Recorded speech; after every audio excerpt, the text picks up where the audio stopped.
नमस्कार दोस्तों, मैं हूं प्रशिकांत और संदीप गौतम और आप देख रहे हैं हमारा यूट्यूब चैनल टेक्निकल ज़िंदगी। जैसा कि हम अपने चैनल के माध्यम से आप तक बहुत ही सटीक जानकारी पहुंचाने के लिए प्रयासरत हैं। हम चाहते हैं कि हमारे पास जो भी नॉलेज है वो आप तक पहुंचे और उसके माध्यम से, उस नॉलेज के माध्यम से आप कुछ ना कुछ लाभान्वित हों। इससे पहले मैंने एजुकेशन पर, शिक्षा पर वीडियो बनाया था और शिक्षा के बारे में बताया था।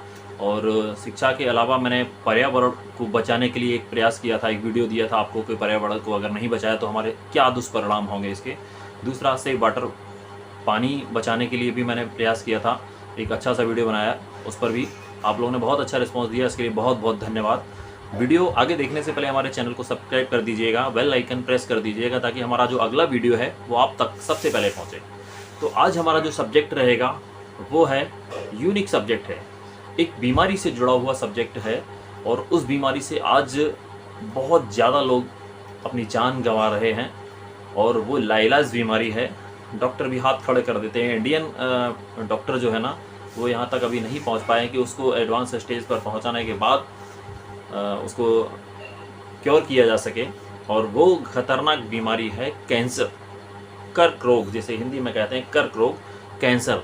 कैंसर एक ऐसी बीमारी है जिसका इलाज यदि समय रहते फर्स्ट स्टेज पर नहीं हो सका तो बचना मुश्किल ही नहीं, नामुमकिन हो जाता है। मैंने अपने परिवार के तीन सदस्यों को कैंसर से खोया है और अब मैं चाहता हूँ कि आपके साथ ऐसी घटना ना हो।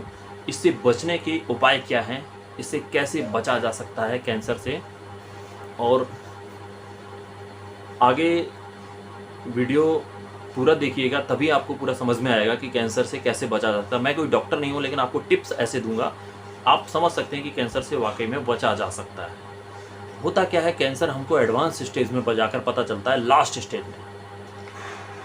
कैंसर की शुरुआत 0 से होती है, प्राइमरी स्टेज उसकी भी होती है, लेकिन जब इंटरनल बॉडी के अंदर जो कैंसर होता है उसकी जानकारी हमको एडवांस स्टेज में ही पता चलती है, क्योंकि उससे पहले हम कोई चेकअप नहीं लेते हैं।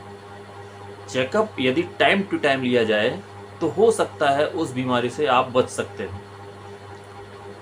अब प्रॉब्लम क्या है, हमारी गाड़ी का जब इंश्योरेंस खत्म होता है तो हम पहले ही चेक कर लेते हैं कि हमारी गाड़ी का इंश्योरेंस इतना समय में खत्म हो रहा है, हमको इंश्योरेंस करवाना है। ठीक है।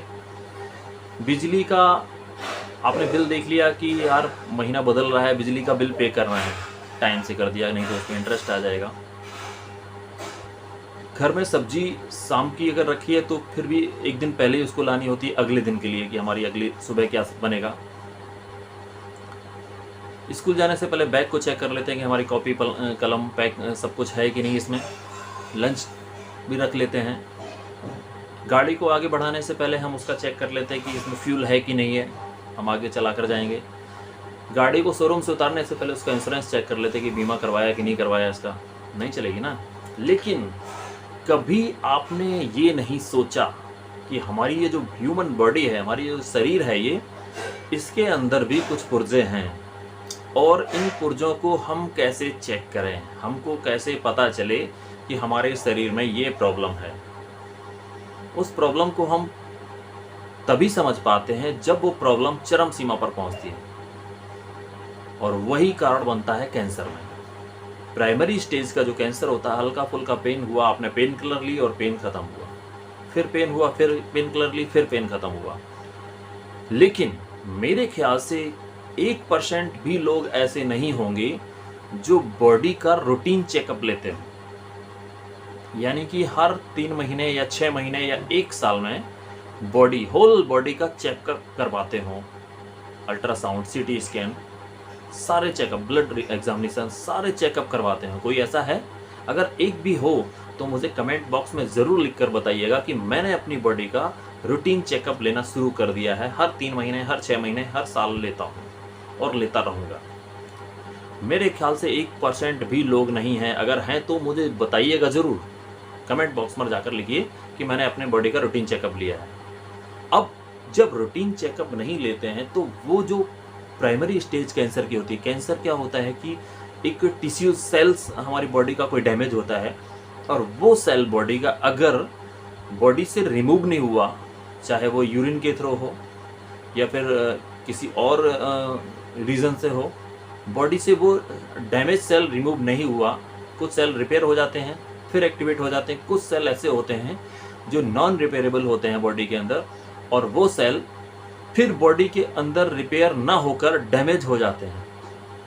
एक सेल जब डैमेज होता है तो बगल वाले सेल को भी, वो अपने पड़ोसी सेल को भी डैमेज करने की कोशिश करता है और डैमेज कर देता है। फिर क्या होता है, 2 सेल डैमेज हुए, 2 से 3 नहीं होता है, फिर 2 से 4 होगा, मल्टीप्लाई होता है। इसका जो इन्फेक्शन है वो मल्टीप्लाई होता है, 4 से 8, 8 से 64, इस तरीके से 4 से 16 और 16 का मल्टीप्लाई फिर, तो इस तरीके से मल्टीप्लाई होता चला जाता है, गुणात्मक वृद्धि होती है जिसकी। तो वो जब बहुत ज़्यादा सेल डैमेज हो जाते हैं, वो इन्फेक्शन ख़त्म होने का नाम नहीं लेता है और हमको पता ही नहीं चलता है कि हमारी बॉडी के अंदर हो क्या रहा है। वहाँ पर सिचुएशन गंभीर होती जाती है और हम समझ ही नहीं पाते हैं। हम तब समझ पाते हैं कि हमारे गॉल ब्लैडर में कैंसर हो गया, हमारी लंग्स में, लिवर्स में, बॉडी के इंटरनल पार्ट में कैंसर हो गया। शुरुआत उसकी 0 से ही हुई थी, लेकिन हमने समय रहते उसका ट्रीटमेंट नहीं ले पाया, तो वो कैंसर के रूप में परिवर्तित हो गया। अक्सर कर देखा है गॉल ब्लैडर में कैंसर होना, स्टोन जिसकी वजह होती है स्टोन। तो गॉल ब्लैडर में जो स्टोन रहता है, स्टोन अगर वो समय रहते रिमूव नहीं कराया, गॉल ब्लैडर नहीं निकाला गया, तो वो स्टोन वहाँ पर एक जख्म कर देता है गॉल ब्लैडर के अंदर। और गॉल ब्लैडर जो होता है ना, वो पतली सी झिल्ली होती है, वो जख्म फिर जो है ना वहाँ रगड़ता हुआ, उसे पत्थर स्टोन से रगड़ता हुआ पूरा गॉल ब्लैडर खराब कर देता है, पूरे सेल डैमेज हो जाते हैं और वो कैंसर का रूप ले लेता है। ऐसा मैंने डॉक्टर से डिस्कस किया, तब मुझे पता चला। मैं कोई डॉक्टर नहीं हूँ, लेकिन एडवाइस आपको डॉक्टर वाली दे रहा हूँ। तो यहाँ पर क्या होता है कि हमने यदि समय रहते उसका ट्रीटमेंट नहीं लिया तो वो एक कैंसर का रूप ले लिया। अब डॉक्टर जब हमको लिखता है कि आप अल्ट्रासाउंड करवाइए, आपको हो सकता है कोई प्रॉब्लम है, तब जाकर मेरे दिमाग में आता है कि अल्ट्रासाउंड मुझे कराना है। ये इंडियन मेंटेलिटी है। हम लोग सेब कब खाते हैं? जब डॉक्टर लिखता है। अगर पहले खाते तो डॉक्टर के पास नहीं जाते। तो होता क्या है कि हमें जब डॉक्टर ने बताया कि आप अल्ट्रासाउंड करवाइए और अल्ट्रासाउंड कराने के बाद ही हम आपका इलाज शुरू करेंगे, और अल्ट्रासाउंड जब करवाते हैं तो निकल के आता है उसमें आप जो है ना कैंसर से पीड़ित हैं, कैंसर के सिम्टम्स आ रहे हैं, यानी कि मास इंक्रीजेज हो रहा है, मास बढ़ रहा है। फिर बायोप्सी होती है तो उसमें कंफर्म हो जाता है कि हाँ ये कैंसर ही है। तो अब होता क्या है कि जब हम रूटीन चेकअप नहीं करवाएंगे अपनी बॉडी का, तो हमको पता ही नहीं चलेगा हमारी बॉडी के अंदर क्या हो रहा है, क्या नहीं हो रहा है। ऐसे कई केसेस मैंने देखे हैं कि हमको एडवांस स्टेज में जाकर पता चलता है। मैं खुद इस मामलों में लिप्त रहा हूँ। मेरी फैमिली में भी ऐसे 2-3 केसेस हुए हैं। मैं समझ नहीं पाया था कि कैसे ये सब हो गया, और लास्ट स्टेज में जाकर जब हमको कैंसर का पता चला तो उसमें कुछ नहीं कर सकता था। मैं हाथ खड़े कर चुके थे डॉक्टर्स भी कि अब कुछ नहीं हो सकता है। सीजर कराने के बाद भी इन्फेक्शन रिपीट हुआ।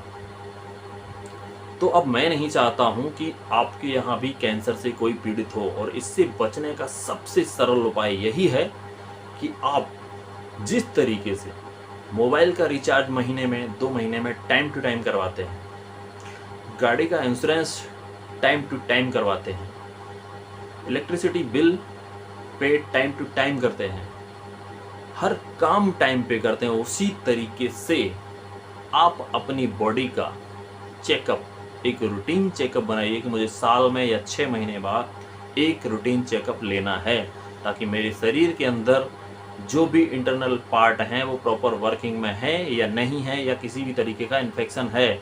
अगर ऐसा आप करेंगे तो ज़रूर ही आपको जानकारी हो जाएगी कैंसर प्राइमरी स्टेज का स्टार्ट हो चुका है, या फिर कोई भी इन्फेक्शन हो रहा है, समय रहते पता चलेगा। तो कैंसर से बचने का बस यही एकमात्र सबसे अच्छा उपाय है कि आप रूटीन चेकअप लेना शुरू कर दीजिए, और उसके साथ अपनी डाइट प्रॉपर लीजिए। मार्केट में जो भी आ रहा है केमिकल से भरपूर आ रहा है। लोग कहते हैं कि फल खाइए मिठाइयों की जगह। मैं कहता हूँ फल, आज की डेट में 99% जो फ्रूट हैं वो केमिकल से ही प्रिजर्व किए जा रहे हैं। केले को केमिकल से पकाया जा रहा है, और एप्पल है जो मार्केट में आने के बाद लगभग 90 दिन तक सेफ रहता है। दाल से टूटने के बाद 90 दिन तक मार्केट में उसको टिकाया जाता है, तब तक उस पर केमिकल की लगभग 30 लेयर बन चुकी होती है, 28 से 30 लेयर बन चुकी होती है, और वो लेयर उसको सेफ रखती है, सेब को सेफ रखती है। तो इसी तरीके से जितने भी फ्रूट हैं मार्केट में सब केमिकल, सब्जियों का प्रोडक्शन बढ़ाने के लिए इतना ज़्यादा केमिकल का प्रयोग किया जा रहा है सब्जियों में कि वो सब्जियां हमारे लिए जहर बनती जा रही हैं। आए दिन शुगर, कहीं कोई बीमारी, बीपी, ये थायराइड, ये सब बीमारियां बनती जा रही हैं। इन सब का कारण है केमिकल। तो हम जो पेस्ट कंट्रोल का जो यूज़ करते हैं, ये सब हमारे शरीर के लिए घातक है। तो इससे सबसे बढ़िया यही तरीका है कि हम अपनी बॉडी का रूटीन चेकअप कराएं और सब्जियों को उबाल कर गर्म पानी से धुलकर उसके बाद पकाएं। फ्रूट को छील कर खाएं। लोग कहते हैं कुछ फल ऐसे हैं तो जो डायरेक्ट खाएं, आप सेब को छील कर खाइए, क्योंकि सेब के ऊपर भी केमिकल लेयर बन चुकी होती है। सेब को भी छील कर खाइए। तो जितना आप क्योर कर लेंगे, अपने आप को सिक्योर कर लेंगे, आप उतने ही स्वस्थ रहेंगे, ज़बरदस्त रहेंगे। तो ये थी एक छोटी सी जानकारी, शायद आप लोगों को पसंद आई हो। अगर आपको मेरी जानकारी पसंद आई है तो हमारे चैनल को सब्सक्राइब कीजिएगा, वीडियो को लाइक, शेयर, कमेंट कीजिएगा। बहुत बहुत धन्यवाद।